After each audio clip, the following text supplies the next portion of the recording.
Hello ವೀಕ್ಷಕರೇ, ಎಲ್ಲರಿಗೂ ನಮಸ್ಕಾರ.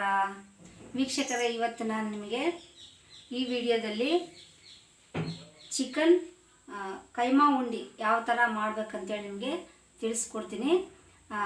ಚಿಕನ್ ಕೈಮಾ ಉಂಡಿಗೆ ಬೇಕಾದ ಇವೆಲ್ಲ ಸಾಮಗ್ರಿಗಳು. ಅದಕ್ಕಿಂತ ಮುಂಚೆ ನೀವೇನು ಮಾಡೋಕ್ಕೂ ಶಾಂತಮ್ಮ 66 ಚಾನಲನ್ನು ತಪ್ಪದೆ ಸಬ್ಸ್ಕ್ರೈಬ್ ಮಾಡಿರಿ ಮತ್ತು ಲೈಕ್ ಮಾಡಿರಿ. ವೀಕ್ಷಕರೇ, ಇದು ಚಿಕನ್ ಕೈಮಾ ಉಂಡಿಗೆ ಏನು ಬೇಕಂತ ಪದಾರ್ಥಗಳು: ಚಿಕನ್ ಇದು 1/4 kg ಐತೆ. ಇದನ್ನು ನಾನು ಕೈಮಾವಾಗಿ ಅಲ್ಲೇ ಚಿಕನ್ ಅಂಗಡಿಗೆ ಮಾಡಿಸ್ಕೊಂಡು ಬಂದಿದ್ದೀನಿ. 1/4 kg ಚಿಕನನ್ನು ಕೈಮಾ ಟೈಪ್ ಮಾಡಿಸ್ಕೊಂಡು ಬಂದಿದ್ದೀನಿ. ಇದನ್ನು ಉಂಡೆಗಳು ಯಾವ ಥರ ಮಾಡ್ಕೋಬೇಕು, ಕೈಮಾ ಉಂಡೆಗಳು ರೊಟ್ಟಿನಲ್ಲಾಗಲಿ ಚಪಾತಿಯಲ್ಲಾಗಲಿ ತಿನ್ನೋಕೆ ನಮಗೆ ಭಾಳ ಚೆನ್ನಾಗಿರುತ್ತೆ. ಹಾಗಾಗಿ ಇದು 1/4 kg ಕೈಮಾ, ಚಿಕನ್ ಕೈಮಾ. ಇದನ್ನು ನಾನು ಚೆನ್ನಾಗಿ ತೊಳೆದಿಟ್ಕೊಂಡಿದ್ದೀನಿ.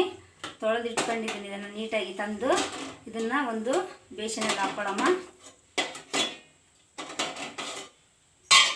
ವೀಕ್ಷಕರೇ, ನಂತರ ಏನು ಮಾಡೋಕೆ ಇದಕ್ಕೆ ನಾವು ಇದಕ್ಕೆ ಚಿಕನ್ ಕೈಮಾ ಉಂಡಿಗಳಿಗೆ ಬೇಕಾದ ಪದಾರ್ಥಗಳು ಏನಂದರೆ ಕೊತ್ತಂಬರಿ, ಶುಂಠಿ ಸಣ್ಣದಾಗಿ ಹಚ್ಕೊಂಡಿದ್ದೀನಿ ನಾನು. ಇದು ಖಾರ ಪುಡಿ, ಅರಿಶಿಣ, ಉಪ್ಪು, ಚಕ್ಕೆ, ಲವಂಗ, ಯಾಲಕ್ಕಿ ಪುಡಿಯನ್ನು ಮಾಡಿ ಇಟ್ಕೊಂಡಿದ್ದೀನಿ 1 ಸ್ಪೂನಷ್ಟು. ಇದು ಗರಂ ಮಸಾಲ, ಬೆಳ್ಳುಳ್ಳಿ ಸಣ್ಣದಾಗಿ ಕಟ್ ಮಾಡಿ ಇಟ್ಕೊಂಡಿದ್ದೀನಿ, ಮತ್ತು ಹಸಿಮೆಣ್ಸಿನ್ಕಾಯಿ 5, ಮತ್ತು ಕರಿಬೇವು 1, ನಿಂಬೆಹಣ್ಣು. ಮತ್ತು ಉಂಡೆ ಚೆನ್ನಾಗಿ ಗಟ್ಟಿ ಹಿಡಿಬೇಕಂತೇಳಿ ನಾನು ಗೋಧಿ ಹಿಟ್ಟನ್ನು ಬಳಸಕತ್ತೀನಿ. ಈಗ ನಾವು ಚಿಕನ್ ಕೈಮಾ ಉಂಡೆಯನ್ನು ಯಾವ ಥರ ತಯಾರು ಮಾಡೋದಂತೇಳಿ ನೋಡೋಣ. ಮೊದಲನೇದಾಗಿ ನಾನು ಇದಕ್ಕೆ ಸ್ವಲ್ಪ ಕೊತ್ತಂಬರಿ ಹಾಕ್ತೀನಿ. ನೆಕ್ಸ್ಟು ಶುಂಠಿ, ಆಮೇಲೆ ಇದು ಚಕ್ಕೆ, ಲವಂಗ, ಯಾಲಕ್ಕಿ ಪುಡಿ, ಖಾರ ಪುಡಿ, ಅರಿಶಿನ ಪುಡಿ, ಬೆಳ್ಳುಳ್ಳಿ ಸಣ್ಣ ಕೊಯ್ದಿಟ್ಕೊಂಡಿದ್ದು, ಮತ್ತು ಹಸಿಮೆಣ್ಸಿನ್ಕಾಯಿ, ಮತ್ತು ಉಪ್ಪು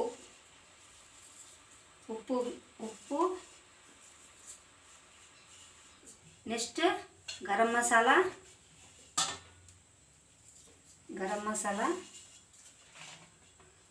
ನೆಕ್ಸ್ಟ್ ಕರಿಬೇವು, ಮತ್ತು ನಾನು 1 ನಿಂಬೆಹಣ್ಣು ನೀಡಾಕತ್ತೀನಿ. ನಿಮಗೆ ನೀವು ಹುಳಿ ಜಾಸ್ತಿ ಬೇಕಂದರೆ 1 ನಿಂಬೆಹಣ್ಣು ಇಟ್ಕೊರಿ, ಕಮ್ಮಿ ಬೇಕಂದರೆ ನೀವು ಅರ್ಧ ಹೋಳನ್ನು ಇಟ್ಕೊರಿ.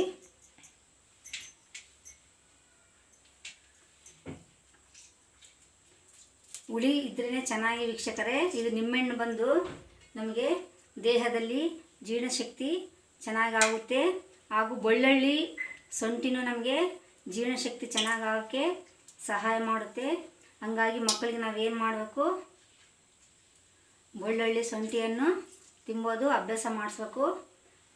ಯಾಕಂದರೆ ಕರಳಲ್ಲಿ ಲಿವರಿನ ಅಂಶ, ಆ್ಯಸಿಡ್ ಅಂಶ ಕಮ್ಮಿ ಇದ್ದಾಗ ನಮಗೆ ಅಸಿಡಿಟಿ ಆಗುತ್ತೆ. ಸ್ವಲ್ಪ ಗೋಧಿ ಹಿಟ್ಟನ್ನು ಹಾಕಿದ್ದೀನಿ. ಈಗ ನಾನೇನು ಮಾಡೋಕ್ಕಿದ್ದೀನಿ, ನಾನು ನೀಟಾಗಿ ಕಲಿಸ್ಕೋಬೇಕು. ಚೆನ್ನಾಗಿ ಈ ಥರ ಗಟ್ಟಿಯಾಗಿ ಕಲಿಸ್ಕೋಬೇಕು ವೀಕ್ಷಕ. ಇದನ್ನು ಉಂಡೆ ಬರೋದಿಲ್ಲಂದರೆ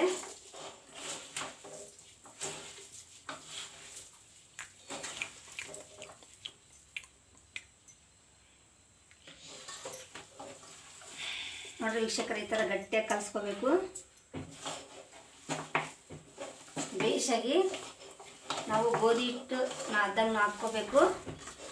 ನಾನು ಈ ಕಡೆ ಎಣ್ಣೆ ಕಾಯ್ಸಾಗಿಟ್ಟಿದ್ದೀನಿ. ಇದನ್ನು ಬೇಸಾಗಿ ಗೋಧಿ ಹಿಟ್ಟು ನಾದ್ಕೊಳ್ಳೋಣ.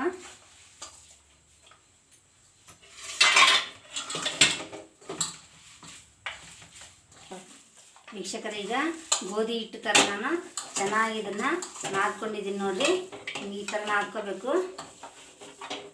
ನೋಡಿರಿ ವೀಕ್ಷಕರೇ, ಈ ಥರ ನಾದ್ಕೋಬೇಕು. ಈ ಥರ ಆಗುತ್ತಾ? ಆಮೇಲೆ ನಾವೇನು ಮಾಡಬೇಕು, ಸಣ್ಣದು ಉಂಡೆಯಾಗಿ ಈ ಥರ ಮಾಡಿ ಇಟ್ಕೋಬೇಕು ಎಲ್ಲವೂ. ನೋಡಿರಿ ವೀಕ್ಷಕರೇ, ಎಲ್ಲವೂ ಈ ಥರ ಮಾಡಿ ವೀಕ್ಷಕರೇ, ನಾನು ಎಲ್ಲ ಮಿಕ್ಸ್ ಮಾಡಿ ಕೈಮಾಗೆ ಅಂದರೆ ಚಿಕನ್ ಕೈಮಾಗೆ ಎಲ್ಲ ಮಿಕ್ಸ್ ಮಾಡಿ ಮಸಾಲೆ ಎಲ್ಲ ಮಿಕ್ಸ್ ಮಾಡಿ ನಾನು ಗೋಧಿ ಹಿಟ್ಟು ನಾದಿ ಉಂಡೆ ಮಾಡಿ ಇಟ್ಕೊಂಡಿದ್ದೀನಿ. ಈಗ ಇದಕ್ಕೆ ಏನು ಮಾಡೋಕೆ, ನಾವು ಎಣ್ಣೆ ಕಾದಿದೆ. ಕಾದ್ಮೇಲೆ ಎಣ್ಣೆಯಾಗ ನಾವು ಒಂದೊಂದಾಗಿ ಬಿಡೋಣ. ನೋಡಿರಿ ವೀಕ್ಷಕರೇ, ಸರಿ ಬಿಡಬೇಕು. ಸ್ವಲ್ಪ ಜೋರು ಮಾಡೋ ಫ್ಲೇಮು. ಇದು ನನ್ನ ರೆಸಿಪಿ ವೀಕ್ಷಕರೇ. ಇದು ನ್ಯೂ ರೆಸಿಪಿ ನಂದು. ನಾನೇ ಮಾಡಿದ ಸ್ವಂತ, ಎಲ್ಲಿ ನೋಡ್ಕೊಂಡಿಲ್ಲ, ನನ್ನ ಸ್ವಂತ ರೆಸಿಪಿ ಇದು. ನೀವೆಲ್ಲರೂ ಏನು ಮಾಡೋಕ್ಕೂ ಶಾಂತಮ್ಮ 66 ಚಾನಲನ್ನು ತಪ್ಪದೆ ಸಬ್ಸ್ಕ್ರೈಬ್ ಮಾಡಿರಿ ಮತ್ತು ಲೈಕ್ ಮಾಡಿರಿ ವೀಕ್ಷಕರೇ. ಚಿಕನ್ ಕೈಮಾ ಉಂಡಿ ವೀಕ್ಷಕರೇ, ಚಿಕನ್ ಕೈಮಾ ಉಂಡಿ ಹೊಡಿಬಾರ್ದು ಇವು. ಅದಕ್ಕೆ ಹೊಡಿಬಾರ್ದು ಅಂಥೇಳಿ ನಾನು ಗೋಧಿ ಹಿಟ್ಟು ಹಾಕ್ಕೊಂಡಿದ್ದೀನಿ 2 ಸ್ಪೂನಷ್ಟು. ಮೈದಾ ಹಿಟ್ಟು ಹಾಕ್ಕೊಬೇಡ್ರಿ, ಜಾಸ್ತಿ ಬಳಸಬಾರ್ದು ಮೈದಾ ಹಿಟ್ಟು, ಇದಕ್ಕಂದ್ರೆ ಆರೋಗ್ಯಕ್ಕೆ ಒಳ್ಳೆಯದಲ್ಲ. ಹಾಗಾಗಿ ನಾನು ಏನು ಮಾಡಿದ್ದೀನಿ, ಇದಕ್ಕೆ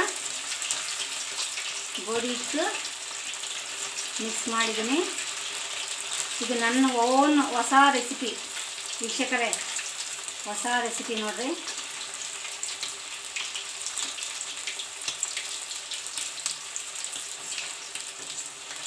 ನೋಡಿರಿ ವೀಕ್ಷಕರೇ, ನೋಡಿ ಗಟ್ಟಿಯಾಗಿ ನಾದ್ಕೋಬೇಕು. ಹಿಟ್ಟು ನೀರಿದ್ರೆ ಬರೋದಿಲ್ಲ, ಅದಕ್ಕಾಗಿ ನಾವು ಚಿಕನ್ ತೊಳ್ಕೊಬೇಕು. ತೊಳ್ಕೊಂಡು ಬೇಯಿಸಿ ಹಿಂಡ್ಕೊಂಡು ಇಟ್ಕೋಬೇಕು ವೀಕ್ಷಕರೇ. ಸ್ವಲ್ಪ ಫ್ಲೇಮ್ ಸಣ್ಣ ಮಾಡಮ್ಮ. ನೋಡಿರಿ ವೀಕ್ಷಕರೇ,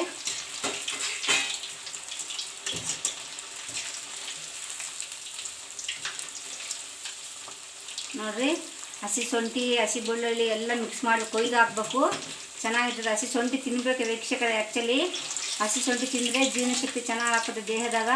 ನೋಡಿರಿ ಈ ಥರ ಕೆಂಪಗೆ ಆಗಬೇಕು.